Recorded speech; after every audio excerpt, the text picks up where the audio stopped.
এইফালে ৰেডি হৈছোঁ যাবলৈ গাড়ীত বস্তুবোৰ অলৰেডি ভৰোৱা হ'ল ঘড়ীত বাজিছে 7:30 আমি ওলাইছোঁ গুৱাহাটীলৈ এইফালে জিয়া ৰেডি হ'ল এইবোৰ ভৰালানে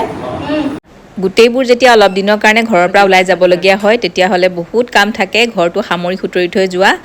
গিজাৰ অফ কৰা আৰু লগতে প্লেন্টছবোৰতো আছেই মই প্ৰথমতে এইখিনিকে ঠিক কৰি ল'লোঁ চাহ পৰা জেগাত গোটেইখিনি ৰাখি থৈছোঁ যিহেতু এইকেইদিন খুবেই বেছি গৰম পৰিছে ৰ'দ পৰিলে বেয়া হৈ যাব সেইকাৰণে এইখিনি প্ৰথমতে ঠিক কৰি ল'লোঁ ৰাতিপুৱাতে এৰেঞ্জ কৰি ল'লোঁ ব'লা ব'লা দেৰি হৈছে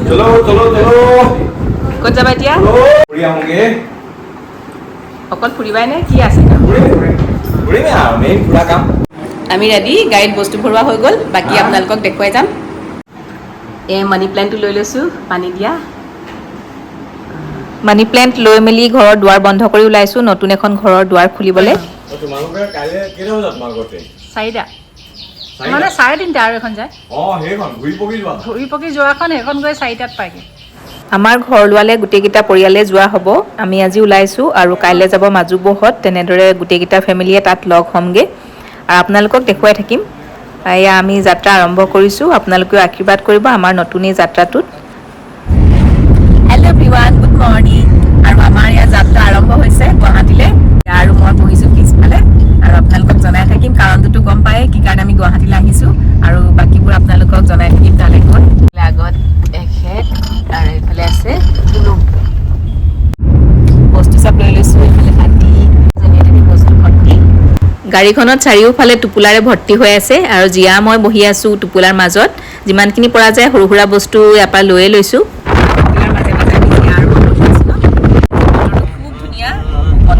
সেইদিনাখন বতৰটো খুবেই ভাল আছিলে আৰু আপোনালোকক ভিডিঅ'টো দিওঁতে মোৰ অলপ দেৰি হ'ল যিহেতু এডিটিং কৰোঁতে অকণমান টাইম লাগে আৰু গুৱাহাটীতে ব্যস্ত থকাৰ কাৰণে দিয়া দেৰি হোৱাৰ কাৰণে আপোনালোকে বেয়া নাপাব আৰু ইয়াত ঢেকীয়াখোৱা নামঘৰত যাওঁতে ধুনু আৰু এখেতে গাড়ীৰ পৰা নামি গেটৰ ওচৰতে সেৱা কৰি আহিলেগৈ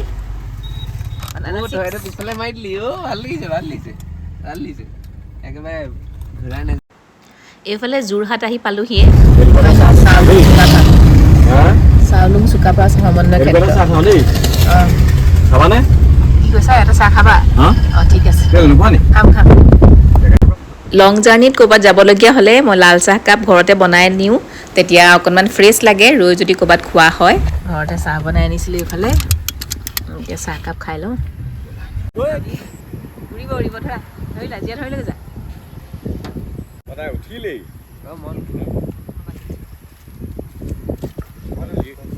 উঠিলা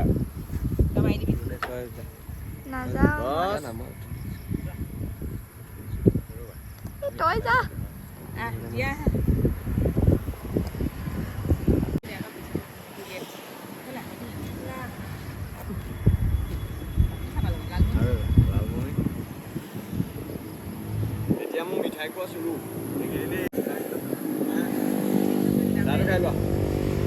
খুবেই ধুনীয়া বতাহ মাৰি আছে আৰু এনেদৰে আমি সৰু সৰু সুখবোৰ ল'বলৈ চেষ্টা কৰোঁ আমি মাক জীয়েকে গাড়ীত বহি এইফালে কি খাই আছোঁ বানানা চিপছ এতিয়া আকৌ জাৰ্ণি চুৰু ক'ৰবাত যাওঁতে ৰাস্তাত মাজে মাজে এনেদৰে চাহ একাপ খাই ৰৈ যাবলৈ পালে ভাল লাগে ন এতিয়া আহিলে আটাইতকৈ আমনিদায়ক সময়খিনি আৰু এয়া হৈছে কাজিৰঙা একদম গাড়ীৰ লাইন এনেদৰে 3 ঘণ্টামান ৰাখে আজিকালি ৰ'ব কাজিৰঙাত নামিয়ে দিলোঁ ইমান বেছি দীঘলীয়া লাইন হ'লে লগীয়া হয় আৰু এইফালে বানপানী হৈ আছে সেইদিনাখন আমি 3 ঘণ্টাৰ ওপৰত ৰৈছোঁ আৰু এইটো কিমান দূৰ যুক্তিসংগত সেইটো আপোনালোকে ক'বচোন কমেণ্টত জনাব আৰু খালী থাকিলেও অৱশ্যে যাবলৈ নিদিয়ে তেতিয়া অকণমান লাহে লাহে যাবলৈ দিব পাৰে কিন্তু তথাপি মজা ফুলাইছে দেই জিয়া ইমান যে আমনি লাগিছে নহয় ৰৈ ট্ৰেফিক জাম একদম নুখুলে লাইনটো বোকাখাটতে আমি পুৰি ভাজি খাই লৈছিলোঁ ভিডিঅ' কৰিবলৈহে নহ'ল আৰু দুপৰীয়া আহাৰৰ কাৰণে আমি ইয়াত ৰৈছোঁ এতিয়া নগাঁৱৰ ডেষ্টিনি নামৰ এই ৰেষ্টুৰেণ্টখনত হাইৱেৰ কাষতে আছে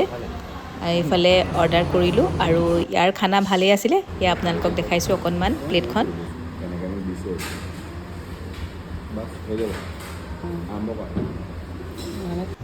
অলপ ৰৈ মেলি খাই বৈ ইফাল সিফাল কৰোঁতে দেখিলোঁ ইয়াৰ ৰেষ্টুৰেণ্টখনৰ চেল্ফি জ'ন তাতে অকণমান ভিডিঅ' কৰিলোঁ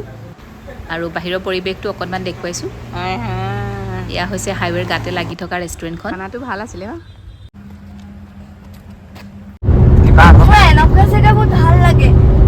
must be. হাত দাঙি দাঙি গোটেই কিবা ফাইনেলি আহি পালোহি ঘৰ এয়া আৰু একদম খালী হৈ আছে এতিয়া আপোনালোকক প্ৰথমতে এমটি হোম টুৰটোকে দেখুৱাই লৈছোঁ আৰু আমি গুৱাহাটী পাওঁতে প্ৰায় 7:30 বাজিছে গধূলি ড্ৰয়িং কাম লিভিং ৰুম আৰু একেবাৰে এমটি ৰুম টুৰটো আপোনালোকক দি দিছোঁ এতিয়া ইমান কাম আছে আপোনালোকে দেখিছে নহয় বস্তুবোৰ এনেকৈ উঠি আছে আৰু 13 তাৰিখে ঘৰ লোৱা হ'ব আমাৰ পূজা ভাগ কৰা হ'ব চব এতিয়া ঠিক ঠাক কৰিব লাগিব এটা এটাকৈ এইফালে পূৰা খালী হৈ আছে ফেন চেনবোৰ চলাই দিছোঁ এইফালে আলমাৰি বনাবলৈ আছে আৰু এইফালে এইটো হৈছে টয়লেটটো দেখাই দিয়ে জিয়ালা খুলি এইটো হৈছে টয়লেটটো এইটো চাফা তাফা কৰিব লাগিব হৈছে টয়লেট আৰু এইফালে আছে এইটো এটা বেডৰুম মানে মোৰ বেগটো ৰাখি থৈছোঁ এইখন হৈছে বেলকনি অকণমানি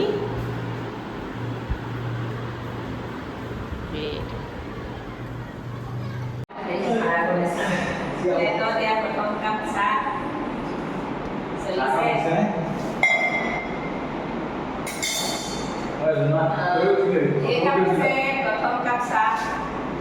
গেছ ৰেডি হৈ আছিলে আৰু লগতে জাৰ্ণি কৰাৰ পাছত চাহকাপ খাবলৈ খুবেই মন গৈ আছিলে লগত চাহপাত চেনি লৈয়ে গৈছিলোঁ ফ্লেটৰ ইয়াৰ প্ৰথম কাপ চাহ এটা বিস্কুটৰ সৈতে লাল চাহ আৰু এনেকুৱা পাতি বহি মজা বেলেগ পাতি গুৱাহাটী পাই আমি ডাইৰেক্ট ফ্লেটটো চাবলৈ গ'লোঁ আৰু একো নাই ফ্লেটটোত আপোনালোকে দেখিছে অলৰেডি দেখুৱালোঁ আৰু ইয়াৰ চাহকাপ খাই মেলি আমি আহিলোঁ ওচৰতে থকা গেষ্ট হাউচ এটালৈ তাতে আমি বুক কৰি থৈছিলোঁ আৰু গেষ্ট হাউচতে আজি ৰাতিটো থাকিম ইয়াৰ পৰা খোজকাঢ়ি গ'লে আমাৰ ফ্লেটটোলৈ মাত্ৰ 5 মিনিট লাগে সেয়ে ইয়াতে থাকি আমি কামখিনি কৰি ল'ম যি কিনিবলগীয়া আছে আৰু ফ্লেটটো যিহেতু ৰেডি হৈ থকা নাই সেইকাৰণে আমি এটা গেষ্ট হাউচতে থাকিবলৈ আহিলোঁ আজি ৰাতিটোৰ কাৰণে কাইলৈ ফাৰ্নিচাৰখিনি কিনিম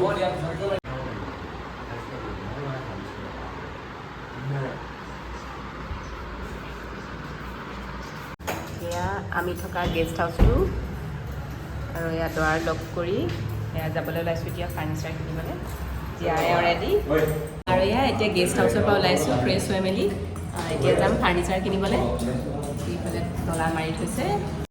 এয়া ফাৰ্নিচাৰৰ দোকান পালোহি আৰু আমি আমাৰ ফ্লেটটোৰ ওচৰতে থকা ফাৰ্নিচাৰ দোকানলৈ আমি আহিছোঁ আমি যিহেতু অৰ্ডাৰ দি থোৱা নাছিলোঁ ডাইৰেক্ট আমি কিনিবলৈহে আহিছোঁ সেইকাৰণে আমি বিচৰা টাইপৰ বস্তু তেনেদৰে পোৱা নাই ইয়াতে খালি ল'লোঁ চোফা কাম বেড এখন আৰু ইয়াৰ পেইণ্টিংবোৰ খুবেই ধুনীয়া আৰু পিছে পৰে ল'ম বুলি ভাবি থৈছোঁ এতিয়া অৱশ্যে একো কিনা নাই বাকী বস্তুবোৰ যথেষ্ট ধুনীয়া কিন্তু তাৰ লগতে দামবোৰো বহুত এতিয়া আমি যিখিনি বস্তু ল'ম ফ্লেটটোৰ কাৰণে একেবাৰে মিনিমাম যিখিনি বস্তু দৰকাৰ হয় সেইখিনিহে ল'ম যিহেতু আমি পাৰ্মানেণ্টলি ইয়াত নাথাকোঁ মাজে মাজেহে আহিম বিচনা এখন ডাইনিং টেবুল তেনেদৰে একেবাৰে লাগতিয়াল বস্তুখিনিহে আমি ল'ম আজি ডেক'ৰেশ্যনৰ আইটেমবোৰো অলপ দেখুৱাইছোঁ আৰু কালেকশ্যন বহুত আছে ধুনীয়া ধুনীয়া কিন্তু দামবোৰো যথেষ্ট হয় মই অৱশ্যে আজি ডেক'ৰেশ্যনৰ আইটেমবোৰ একো নলওঁ লাগতিয়াল বস্তুখিনি আগতে লৈ লওঁ পিছে পৰে কেতিয়াবা ল'বলৈ চেষ্টা কৰিম কাৰণ এতিয়া বাজেটত ডেক'ৰেশ্যনৰ স্থান নাই আৰু এয়া ধুনু জীয়াই বহি আছে তাহাঁতি আমনি পায় উপায় নাই কিন্তু লগত থাকিবই লাগিব সেয়া আমি বস্তুবোৰ চাই আছোঁ সিহঁতি বহি আছে আৰু এইফালেও আপোনালোকক দেখুৱাইছোঁ কেনেকুৱা ধৰণৰ বস্তু আছে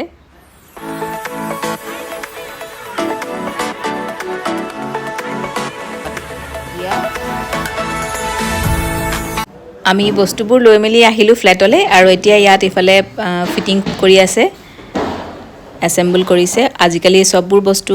ফল্ডিঙতহে আহে ইফালে গ্লাছ লগাই আছে তেনেদৰে কেইবা টাইপৰো কাম চলি আছে আৰু আপোনালোকক অকণমান দেখুৱালোঁ তাকে কেনেদৰে আমাৰ আয়োজন কৰা হৈছে নতুনকৈ ফ্লেটটো ল'বৰ কাৰণে আমি আহিহে দুদিনতে গোটেইখিনি কমপ্লিট কৰিব লাগিব এইফালে এখন ফিটিং কৰি আছে সোফা কাম বেড ফ্লেটত যেহেতু বহুত বেছি জায়গা নাথাকে সেইকাৰণে দুইটা ইউটিলাইজ কৰিব পৰা যাব সেয়েহে ল'লোঁ সোফা কাম বেড মেইন দৰজাখন খুলিয়ে ফ্ৰণ্টতে ৰাখিবলৈ লৈছোঁ মেক্সিমাম বস্তুৰে আজি বজাৰ কৰা হ'ল আৰু মোৰ অৱস্থা বেয়া হৈ গৈছে একেবাৰে ঘৰতে জ্বৰ আৰু চৰ্দি হৈ আহিছিলে ইয়াত এতিয়া ঘূৰি ঘূৰি অৱস্থা কাহিল এতিয়া প্ৰায় ৰাতি হ'লহি 9:30 মান বাজিছে আমি খাবলৈ বুলি বাহিৰলৈ ওলাই আহিলোঁ এয়া প্ৰথমতে জুচে খাই লৈছোঁ এনাৰ্জি ড্ৰিংক মৌচুমী ৰস খালোঁ এইফালে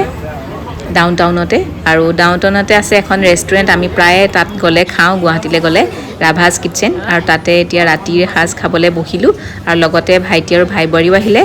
তাই অলৰেডি গুৱাহাটীতে আছিলেগৈ তাইও যিহেতু স্কুলৰ গৰম বন্ধ চলি আছে আমি অৰ্ডাৰ চিম্পলকৈ কৰিলোঁ আজিৰ দিনটো এনেদৰে বজাৰ কৰি মেলি পাৰ কৰিলোঁ কাইলৈ হ'ব গোটেইখিনি এৰেঞ্জমেণ্ট ৰুমবোৰত ধুনীয়াকৈ চিজিল কৰি ৰখা হ'ব আৰু আপোনালোকক দেখুৱাই যাম কি কৰোঁ কেনেদৰে আয়োজন কৰোঁ সকলোখিনি আপোনালোকে ভিডিঅ'বোৰ চাব আৰু আশীৰ্বাদ কৰিব কমেণ্ট কৰিব আৰু বহুত মৰম দিব আপোনালোকলৈও থাকিল বহুত মৰম আৰু শুভেচ্ছা সকলোৰে ভাল হওক সকলো ভালে থাকক আৰু আমাকো আপোনালোকে আশীৰ্বাদ কৰি যাব আৰু আমাৰ অৰ্ডাৰ আহিলে এয়া আহাৰ পালেহি আমি খাই মেলি লওঁ আৰু পুনৰ লগ পাম নতুন এটা ব্লগৰ সৈতে অতি সোনকালে সকলো সুস্থ থাকক আৰু কুশলে থাকক আজিলৈ বাই বাই